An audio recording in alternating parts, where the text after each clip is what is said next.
Syrian Arab Army units continue pursuing terrorists, destroying their hideouts and confiscating their weapons.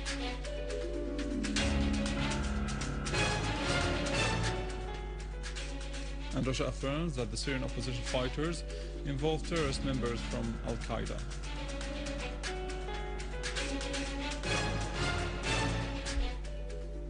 And Latakia attracts Syrians from all governorates to spend their holidays.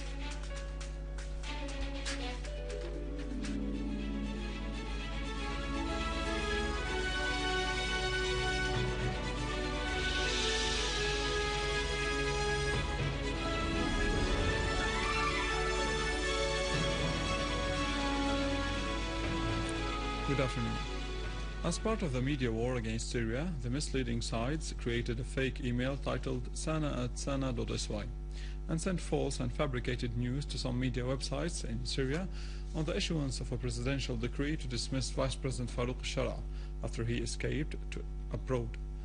But this news is untrue and has no basis. The Syrian Arab news agency Sana confirms that this email is fabricated, as the agency does not have such an address. The agency warns of exploiting its website and alerting all the media from such fake emails, calling to contact the agency when receiving any emails in its name from any side. The Syrian Arab news agency Sana also pointed out that it doesn't send news via their own emails, and it has special news sites, which is the main source to its news, as well as the news published on its website. The Syrian Arab armed forces continue to pursue terrorist groups in some neighborhoods of Aleppo and its countryside, carrying out several operations resulting in heavy losses in personnel and equipment among terrorists. The army units continued to clear the Aleppo area and its countryside from the terrorist groups who terrified the people and destroyed public and private properties. In cooperation with the locals, the armed forces cleared the Aqaba area in Aleppo's old city from terrorists, killing a large number of them. Another unit from the armed forces also cleared the area of al-Sayyid Ali near the Hatib Square in the city of Aleppo, killing 9 terrorists including 1 sniper, while yet another unit arrested a number of terrorists who tried to infiltrate into the Hatib Square from an adjacent neighborhood. Another unit from the armed forces carried out operations against the groups of terrorists in the Kafar Harim town, which is in the northern Aleppo countryside, resulting in the death of several terrorists. The armed forces clashed with a terrorist group that attempted to sneak into the Saif ad-Dawla Park in Aleppo, killing and injuring a number of terrorists and pursuing them out of the area. On the Baghdad Street, which is in Aleppo's countryside, the armed forces also carried out an operation in which 4 cars equipped with machine guns were destroyed, along with the terrorists inside them.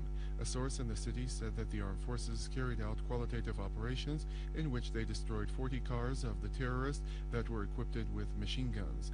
The source also noted that the cars were coming in from the Jarablus area towards the city of Aleppo. Meanwhile, in the Hazzaza neighborhood in Al-Jadayda area in the city, security forces clash with an armed terrorist group, killing a number of terrorists, including 2 snipers, and repelled the terrorist group which was attempting to enter Maysaloon neighborhood, killing and injuring its members. In Aleppo countryside, armed forces units targeted groups of terrorists and weapon storehouses in Qubtan al-Jabal and the villages of Sirinad and Al-Aramiyah, inflicting heavy losses upon the terrorists. An armed forces unit carried out an operation in Raqqa-Aleppo highway near the thermal power station, targeting tens of terrorists who were attempting to enter the city, with the terrorists ending up dead or wounded. Syrian Arab armed forces units pursued mercenary terrorists in the Razi fields in Damascus, killing many of them and confiscating weapons and ammunition. An armed forces unit raided a terrorist hideout and confiscated a store of weapons, some of them Israeli-made. The weapons included RPG launchers and rounds, automatic rifles and ammunition, in addition to communication devices.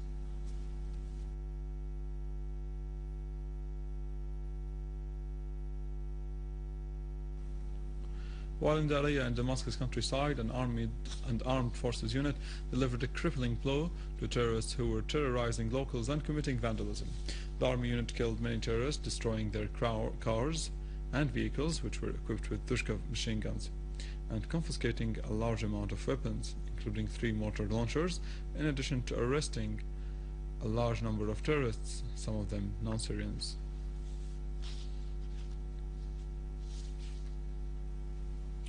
In Idlib, the governor inspected the services situation in the city. He also visited the soldiers who were wounded by the armed terrorist groups. The governor affirmed that Syrian people are proud of the sacrifices and heroic deeds of the Syrian Arab Army.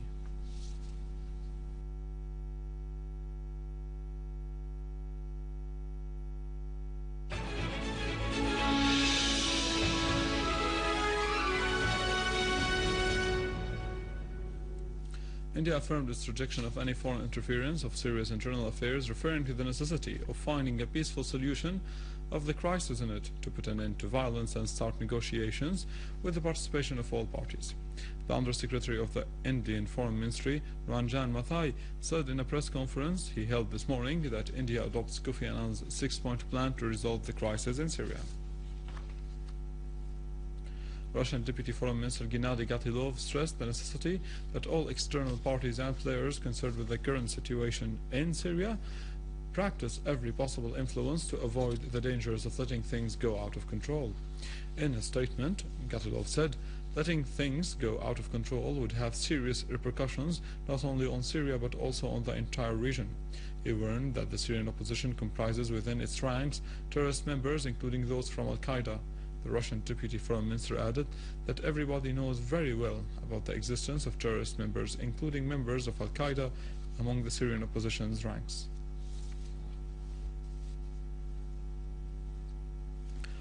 Iranian Foreign Minister Ali Akbar Salehi stressed that Iran's supportive stance towards Syria is a principled one, saying that Syria is one of the essential pillars of the resistance in face of Israel. Salehi added during a program aired by Channel 3 of the Iranian television on Friday that the principled policy of Iran is to support the countries which constitute the main pillars of resistance.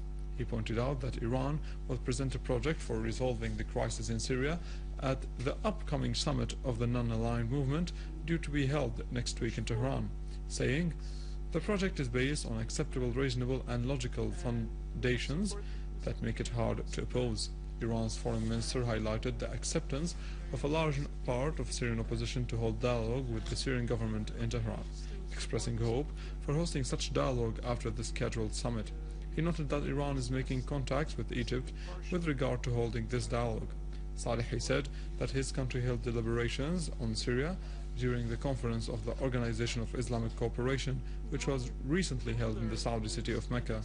He added that over the year of the crisis in Syria, Iran constantly held deliberations with several countries and made contacts with the Syrian opposition, stressing that Tehran believes in the necessity of taking measures to solve the fabricated crisis in Syria and that the Syrian government and opposition reach agreement.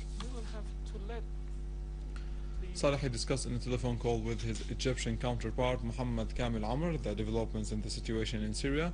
The telephone call is the second between the two ministers to discuss the situation in Syria after the consultative meeting in Tehran and the Iranian proposal to set up a contact group for the crisis in Syria, as well as the proposal made by Egypt during the recent summit of the Organization of Islamic Cooperation in Mecca concerning the cooperation between countries of the region for the settlement of regional crises.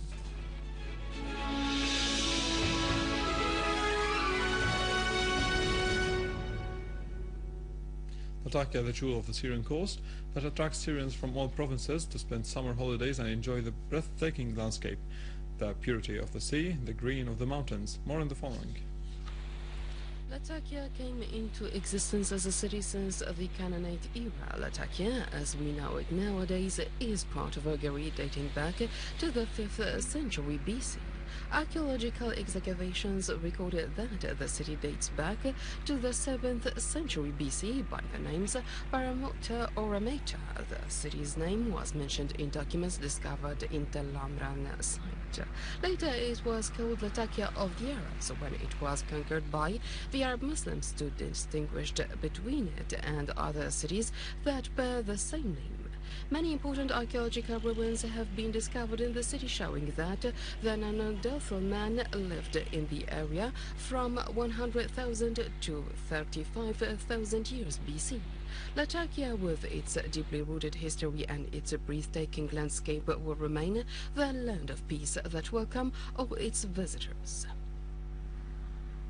More news about Syria and the region in our website in English, www.syriaonline.sy. Stay with us after the break. Khaled Saqabani and the latest in economy.